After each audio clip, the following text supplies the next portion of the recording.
The map said to hang a left at North Liberty, but the directions didn't point out it might be a turn for the worse. Since the light pole is new, it wasn't on the map. And that's the reason why this whole production is not flowing the way it should. This oversized problem ended up blocking all lanes of two busy state roads. Since 1 o'clock. Wow. And it was there for hours. All afternoon. By some twist of fate, the semi got stuck right in front of Gene's Towing. That's our grandson operating the wrecker. My husband and I have owned this business for 46 years. And they're not used to calls like this one. Nothing like that here.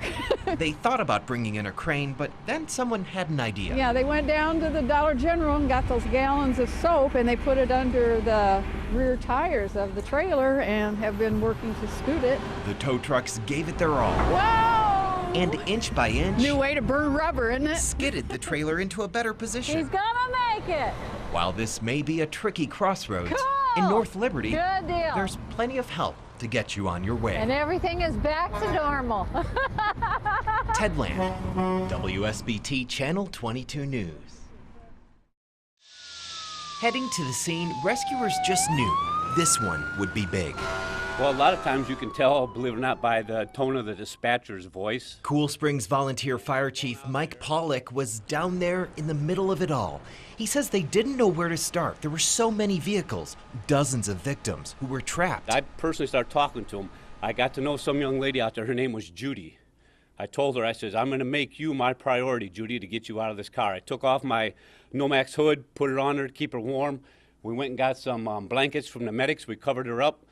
We moved on to the next one. I got to know another young man out there. His name was Jeff. 48-year-old Jeff Rennell was in a very tricky spot, pinned between multiple semis, and firefighters were having a really tough time getting him out. An hour went by, then 2 hours. He was conversing real well because I told him, I said, Jeff, it's after 5 o'clock, but when we get you out, I'm going to take you out for a beer, my friend. And he started laughing. Yeah. The temperature dropped into single digits. The sun dipped below the horizon. And as the rescue approached its 4th hour, they finally freed Jeff and took him to a waiting medical helicopter. And I kept apologizing to him. I told him, I said, Jeff, I said, you're making us work for our money here tonight.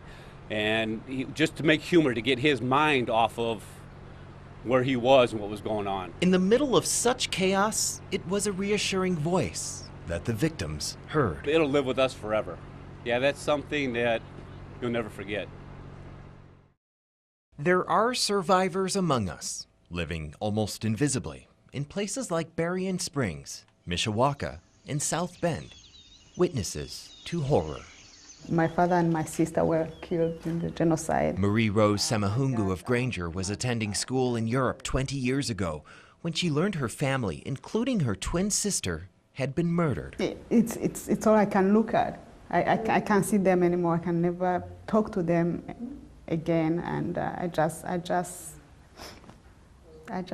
look at them and try to remember their voices. The pictures, all she has left of lives that were extinguished so brutally. I'm very blessed.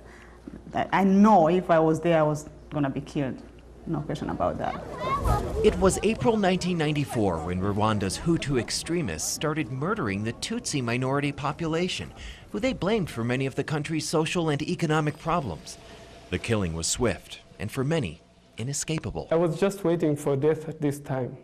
I was confined in a small room where every minute that passed, I expected to lose my life. My older sister was killed. My brother-in-law, my niece, my 2 nephews, my uncle, and many, many cousins. I got shot here, so the bullet went through my arm and came out. I was the luckiest that day. I was left for dead in a pool of blood of my family. Everyone else got shot in the head. So that's the scar that you can see here. It took Jean-Claude Mugenzi of Niles years to recover from the scars of genocide. This anniversary, a reminder of how far he's come. Yeah, life had no meaning at all back then. But as time goes by, you manage to put pieces together and try to move forward. So that is what 20 years has done. They first came to Michiana because it was where they knew people. A few Rwandans were already here for school.